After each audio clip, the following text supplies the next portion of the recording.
How are we doing? I hope we're doing well. I hope you're very excited for the film knowledge I'm about to ruin everyone's lives with. And I'm sorry. No, I'm not. I'm not sorry. Oh, and not to mention, within this week, we hit affiliate. I'm sorry. We hit affiliate today. I got the email today. I got out of class. I checked my email. It was waiting for me. Anywho, today we are ranking the best movies ever made. And most of these are movies we watched in class. You're just basically getting like the film major experience, but probably in like an hour stream. I don't know how long the stream's gonna be. I'm gonna be honest. It'll take as long as it needs to take. How about that? Alright, let's get into this. Awesome, cool. What do I show you first? The presentation. I have a presentation, you guys. Alright, here we go. Ranking the best movies ever made. Also, there are some ones I sprinkled in here because I think they deserve to be on this list, okay? Number 1, Maltese Falcon by John Huston. This was the first movie we watched day 1 of my film class. You know, like usually the first day of class, they're like, all right, here's what we do in class, you can leave now. This did not happen. We watched this entire movie. This did come out in 1940, making it a film noir. San Francisco private detective Sam Spade takes on a case that involves him with 3 eccentric criminals, a gorgeous liar, and their quest for a priceless statuette, with the stakes rising after his partner is murdered. Exciting, right? This is when I was having trouble staying awake in class, because this class is very early in the morning to me, for someone who wakes up normally, like on the weekends, straight up at 2 p.m. And I liked it when we first watched it. I'll be real, I really liked it. There's just better out there. Okay, where is it? Here it is. There's just better out there. Okay, it's fine. And actually, let's take a minute to review this list. Okay, Meow Meow, obviously. Greatest of all time. Love it. I'd watch it again is like, yeah, it was good, but I mean, like, there's better. I'd watch it again, like, if it was on in the living room. Fine is like, it's fine. I'm cool with it. It doesn't, like, scream at me like I'm the best movie ever. A Wannabe is like, it wants to be a good film. It really wants to be. She's a wannabe. And then we have avant-garde bullshit. I don't like avant-garde. I really don't. Next, we have The Cabinet of Dr. Caligari, Robert Wien, if that's how you say his name. It's definitely German. This is 1920, making this movie over 100 years old, okay? And this is German Expressionism, which is like exaggerated pretty much everything. Hypnotist Dr. Caligari uses a somnambulist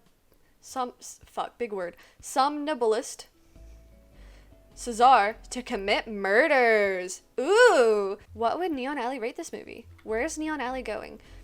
Neon Allie would rate this movie... Where is it? Here it is. It's definitely interesting. It's an interesting one. What would I think I'd watch it again. I mean, at first it felt kind of cursed, if I'm gonna be honest. Just that picture looks cursed. It's the whole movie, honestly. And next we have Custom Car Commandos, okay? I thought this class was gonna be a bunch of just straight culture, okay? Up until this movie was shown.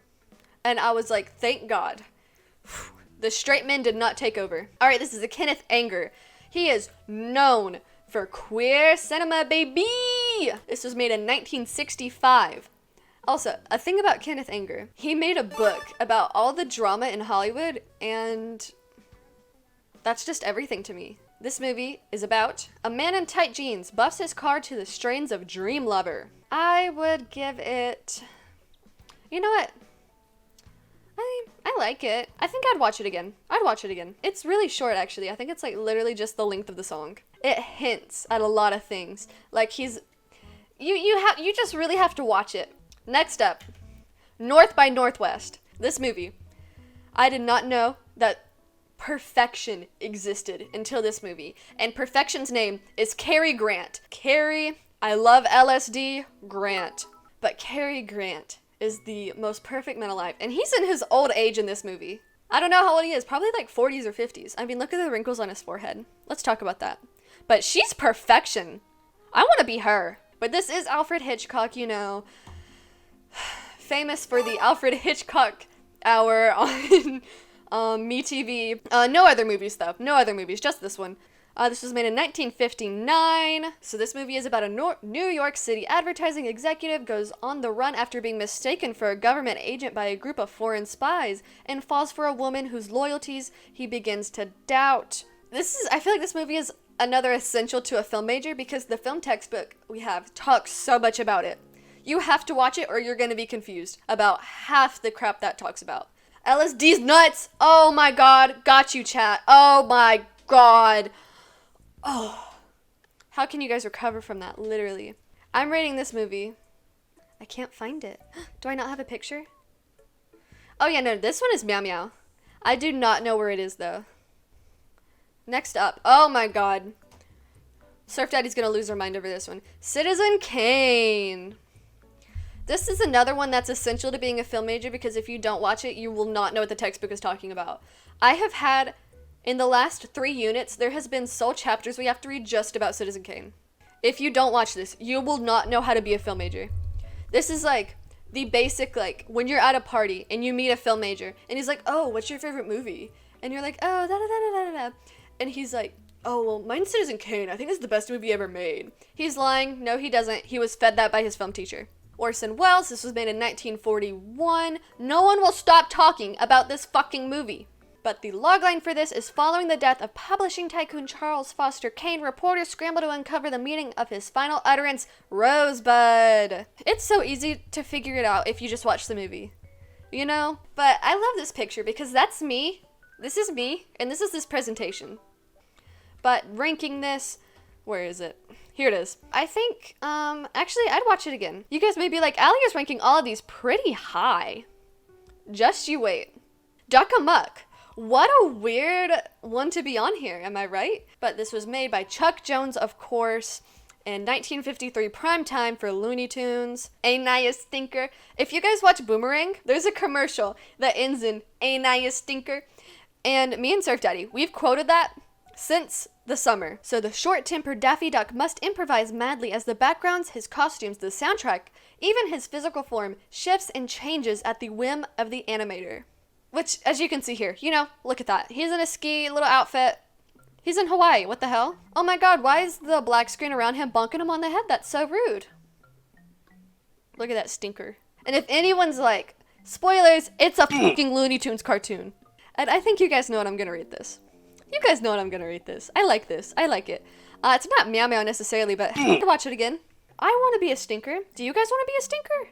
I absolutely want to be a stinker. Next up on the movie list is Good Morning. Oh my God, I love this movie. If you guys like Studio Ghibli movies, you'll love this movie because it has the same layout as Studio Ghibli movies to where they're just about nothing. Good Morning by Yasuhiro Ozu. I'm in love with him. This was made in 1959. Ozu, my beloved. This is about 2 boys begin a silent strike to press their parents into buying them a television set. Guys, tell me this isn't me and Surf Daddy. This is Surf Daddy, this is me. A common theme that happens in this movie is where the older sibling says something and then the younger sibling repeats it. And then the older sibling is like, hey, don't do this. Do what I say. And then the younger sibling's like, okay, whatever. Me and Surf Daddy. Also, he's fine as fuck. If I'm ranking this, guys, I'm ranking everything so good today and I don't know why. I'm generally a bitch. Where is it? There he is. This is Meow Meow. This is Meow Meow. This is one of my all-time favorite movies, okay? Next movie is Crouching Tiger, Hidden Dragon by Ang Lee in 2000. Still not quite in my lifetime. And this is in the genre Kung Fu. We learned this in the Kung Fu movie unit, which was pretty exciting and also really hard. And this movie is about a Chinese warrior steals a sword from a famed swordsman and then escapes into a world of romantic adventure with a mysterious man in the frontier of the nation. What? That's so many words. I don't have a lot to say about this movie because I kind of didn't like it. There's a really uncomfortable sex scene in this movie. I'm gonna put it in wannabe. It's a wannabe. It wants to be a good movie. I'm just not letting it be a good movie. Okay, Cleo from 5 to 7. Okay, I did not put the... I don't know why the director's over here. But it's Agnes Varda in 1962. But this movie is about Cleo, a singer and a hypochondriac, becomes increasingly worried that she might have cancer while awaiting test results from her doctor. Okay, I'm writing a paper about this actually, if that tells you how much I like this movie. I'm literally writing my final paper on this. But this movie, guys, I'm literally writing my final exam paper on this movie. It's meow meow. I love this movie. The looks, the attitude. People in my class did not like her. We voted to see who liked her and who didn't. Astoundingly, a lot of people did not like her because she was rude and a bitch. But that's why I like her, because she's rude and a bitch. She's a cunt and I love her for it. It's fine. We don't have to get into the subtle misogyny, because if Cary Grant did that shit, y'all would eat it up. Next movie up is Meshes of the Afternoon. Okay? Look at this. Look at this for a second. Look at this. Gaze upon these screen grabs, okay? Can you guess what genre this is going to be? This is by Maya Deren, 1943. A woman returning home falls asleep and has vivid dreams that may or may not be happening in reality. Through repetitive images and complete mismatching of the objective view of time and space, her dark inner desires play out on screen. The description of that just sounds like an avant-garde movie. I don't think I have to, sit on that one for a while to know where it's going. Avant-garde bullshit. Next movie, Inauguration of the Pleasure Dome by Kenneth Anger. Whoa. 2 Kenneth Angers? Absolutely. 2 Kenneth Angers. We have this made in 1954, and this is once again queer cinema. You see Kenneth Anger, you can go ahead and guess queer cinema, because it's probably 100% queer cinema. This movie is about historical, biblical, and mythical characters gather in the Pleasure Dome and become part of a visual feast of superimposed images, hallucinations, and decadence. Oh? How do I describe my film experience to you? Okay, so nowadays, I chug a Monster, and I have a muffin that I'm eating. Okay, I'm eating a muffin, chugging a Monster. By the time the movie is about a fourth of the way in, okay, I'm tweaking. And watching this happen, if any of y'all have watched this, you know it's a lot. You know it's just colors and flashing and just that looking at you. But watching this made me physically ill. I had to close my eyes, okay? I had to close my eyes, plug my ears, and I just had to, not throw up. Isn't that exciting? I literally got motion sickness from this movie. But, where is it? Oh, here it is. I'm gonna be honest. I want to put it in avant-garde bullshit. I really do. But it's Kenneth Anger, okay? And he's the only factor saving this. Okay? Because I know it's Kenneth Anger, it's going in wannabe. It's a wannabe good film. Next movie. Paris is Burning, okay? We watched this in the same sitting as Inauguration of the Pleasure Dome. I love this movie. That's not correct. That year's not correct. It was made in 89, I think. That year's definitely not correct. Forgive me, I made this last night at 1 a.m.? I think I was at 1 a.m. at this point. This is once again queer cinema. Jenny Livingston. This is a chronicle of New York's drag scene in the late 1980s, focusing on balls, voguing, and the ambitions and dreams of those who gave the era its warmth and vitality. That's a big word. I think this is literally perfect in my eyes. I think this is literally the perfect documentary in my eyes. We know where it's going. We know it. Where is it? Ah, there it is. It's meow meow. It's literally perfect. Do the right thing. This is made by Spike Lee, which is him right there. This is Spike Lee. He plays Mookie.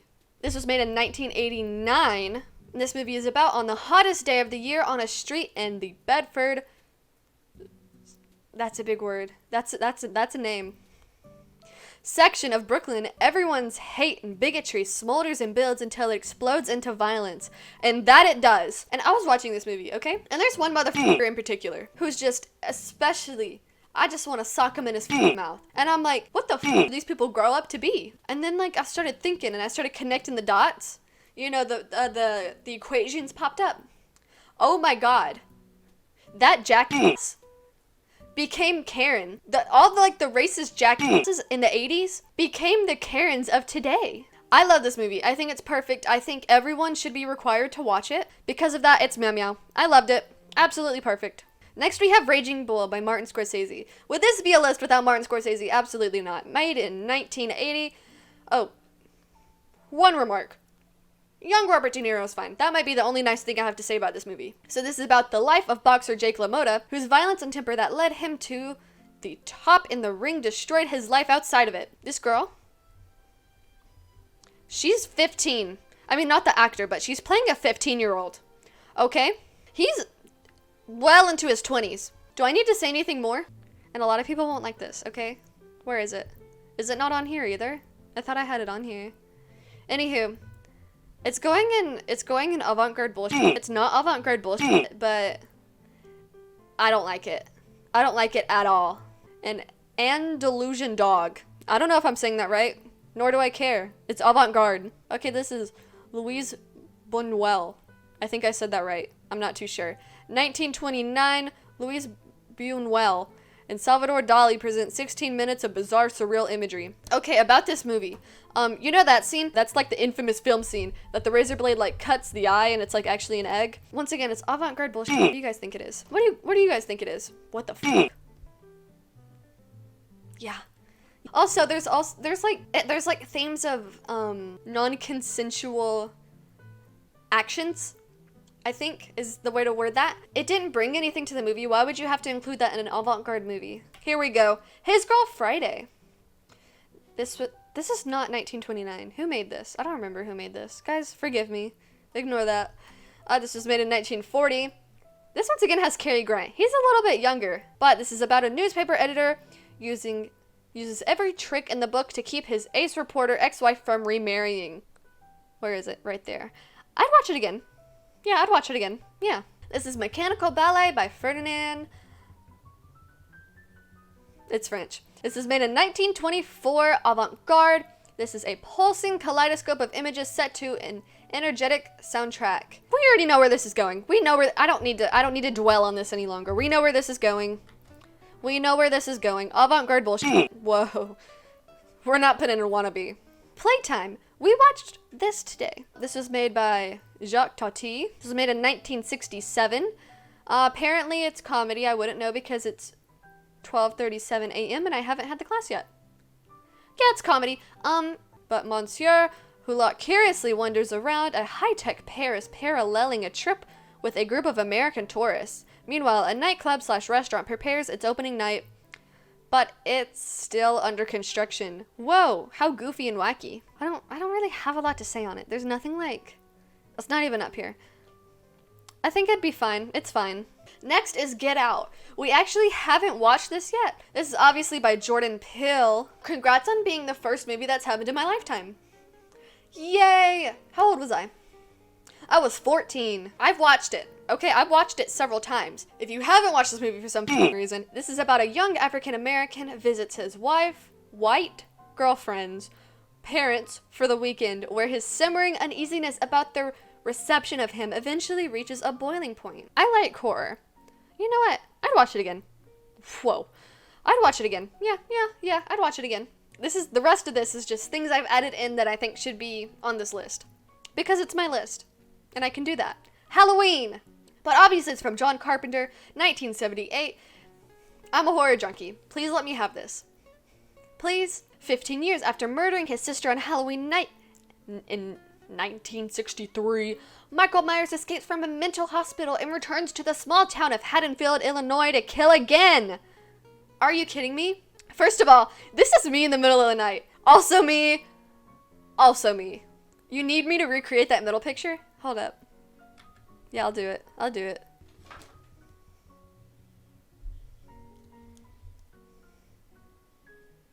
We know where it's going. Meow meow. Duh. The Shining. I don't have a picture for this either, but that's exciting. By Stanley Kubrick, 1980. I've written 2.5 essays about this. I wouldn't say I'm an expert, but if you're going to ask anybody about this movie, you should probably ask me. This is about a family heads to an isolated hotel for the winter where a sinister presence influenced the father into violence while his psychic son seeks horrific forebodings from both past and future. How exciting. I think what I like that the movie does is that it could hint at supernatural or it could hint at cabin fever. Because the book, it's straight up like, this is paranormal. Oh my god, ghosts! But then this movie is like, are they losing their mind? Or is it ghosts? Because of that, because I think the book is so much better. And, you know, like, I can't disrespect Stephen King that hard. I don't have a picture for this, but I think it's fine.